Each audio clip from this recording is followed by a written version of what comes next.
एक समय दानव ऋषि ने पुलस्त्य से पूछा, कहने लगे कि हे मुनीश्वर, मनुष्य जो है मृत्यु लोक में ब्रह्म हत्या आदि महान पाप करते हैं और दूसरे के धन की चोरी करते हैं, दूसरे की उन्नति को देख करके ईर्ष्या करते हैं, परंतु फिर भी उनको नरक प्राप्त नहीं होता। सो क्या कारण है? वह न जाने कौन है अल्प दान से या अल्प परिश्रम से उनके सारे पाप नष्ट हो जाते हैं। यह सब आप कृपा करके मेरे को बतलाइए। ऋषि पुलस्त्य बोले, मुनि, आपने अत्यंत गंभीर प्रश्न पूछा है, इससे संसारी जनों को बहुत लाभ होगा। इसको इंद्र आदि देव भी नहीं जानते, परंतु आपको यह गुप्त भेद मैं अवश्य बताता हूं। माघ मास के आने पर मनुष्य को स्नान आदि से शुद्ध रहना चाहिए, इंद्रियों को वश में करना चाहिए तथा काम, क्रोध, मद, मोह, लोभ, अभिमान आदि का त्याग करके भगवान का ध्यान करना चाहिए, भगवान का स्मरण करना चाहिए। उसको हाथ पैर धोकर के पुष्य नक्षत्र में गोबर, कपास, तिल मिलाकर के उपले बनाने चाहिए। उन कंडों से 108 बार हवन करें और यदि उस दिन मूल नक्षत्र हो, द्वादशी हो तो नियम से रहे। स्नान आदि क्रिया से शुद्ध होकर के भगवान का पूजन करें, भगवान का कीर्तन करें और रात्रि में जागरण करें।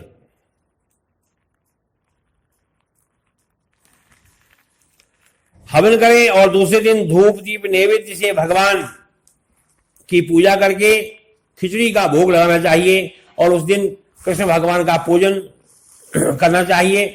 उनको पेठा, नारियल, सीताफल या सुपारी सहित अर्घ्य देना चाहिए। और हे भगवान, आप अशरणों को शरण देने वाले हैं, आप संसार सागर में डूबे हुए का उद्धार करने वाले हैं। हे पुंडरीकाक्ष, हे कमल नेत्रधारी, हे विश्व भगवान, हे जगत गुरु, आप लक्ष्मी जी सहित मेरे तुच्छ अर्घ्य को स्वीकार कीजिए। इसके बाद ब्राह्मणों को तिल का दान करना चाहिए। इस प्रकार जो मनुष्य जितने तिलों का दान करता है वह उतने ही 1000 वर्ष तक स्वर्ग में निवास करता है। तिल का स्नान, तिल का उपटन, तिल का जल, तिल का भोजन, तिल का दान, यह षटतिला कहलाती है। इससे अनेक प्रकार के पाप दूर हो जाते हैं। एक दिन नारद जी बोले कि हे भगवान, आपको नमस्कार है, आप षटतिला एकादशी का क्या पुण्य है, उसकी क्या कथा है, सो कृपा पूर्वक हमें सुनाने की कृपा करें। श्री कृष्ण भगवान बोले कि हे नारद जी, मैं तुमसे आंखों देखी सत्य घटना कहता हूं, ध्यान से सुनो। प्राचीन काल में मृत्युलोक में एक ब्राह्मणी रहती थी। वह सदैव व्रत किया करती थी। एक समय वह 1 माह तक व्रत करती रही और उसका शरीर अत्यंत दुर्बल हो गया और अत्यंत बुद्धिमान थी, परंतु फिर भी उसने कभी देवताओं तथा व्रतों में अपना मन अस्थिर नहीं किया, सदैव उनमें भगवान में मन लगाए रखा। इस प्रकार मैंने सोचा कि ब्राह्मणी ने व्रत आदि तो किया, शरीर को शुद्ध तो कर लिया है, पर इसने वैष्णव लोक में इसको वैष्णव लोक मिल जाएगा, परंतु इसने कभी अन्न का दान नहीं किया, इससे इसकी तृप्ति होनी कठिन है। ऐसा सोच करके मैं मृत्युलोक में गया और एक ब्राह्मणी से जो है मैंने अन्न मांगा, तो वह बोली कि हे महाराज, आप यहाँ किस लिए आए हैं? मैंने कहा कि मुझे भिक्षा चाहिए। इस पर उसने मुझे एक मिट्टी का ढेला दे दिया।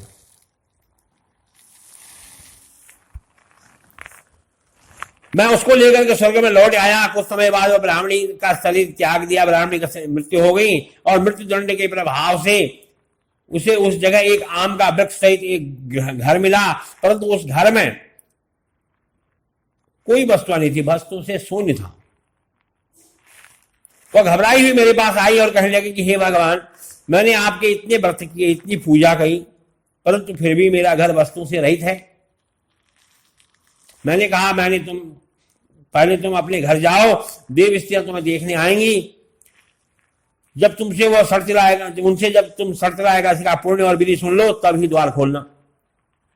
भगवान के ऐसे वचन सुन करके वो अपने घर गई और देव स्त्रियां आई, द्वार खुलवाने लगी। तब ब्राह्मणी बोली कि यदि आप मुझे देखने आई हैं तो पहले षटतिला एकादशी का महत्व सुनाइए। उनमें से एक देव स्त्री बोली कि मैं कहती हूं, सुनो। जब उसने षटतिला एकादशी का महात्म सुना दिया तो द्वार खोला। तब देव स्त्रियों के कहे अनुसार उसने षटतिला का व्रत किया और इसके प्रभाव से उसका घर धन धान्य से परिपूर्ण हो गया। अतः मनुष्य को मूर्खता छोड़ करके षटतिला एकादशी का व्रत करना चाहिए। इससे मनुष्य को जन्म जन्मांतर की आरोग्यता प्राप्त हो जाती है। श्री कृष्ण गोविंद हरे मुरारे, हे नाथ नारायण वासुदेवा। श्री कृष्ण गोविंद हरे मुरारे, हे नाथ नारायण वासुदेवा। वसुदेवा।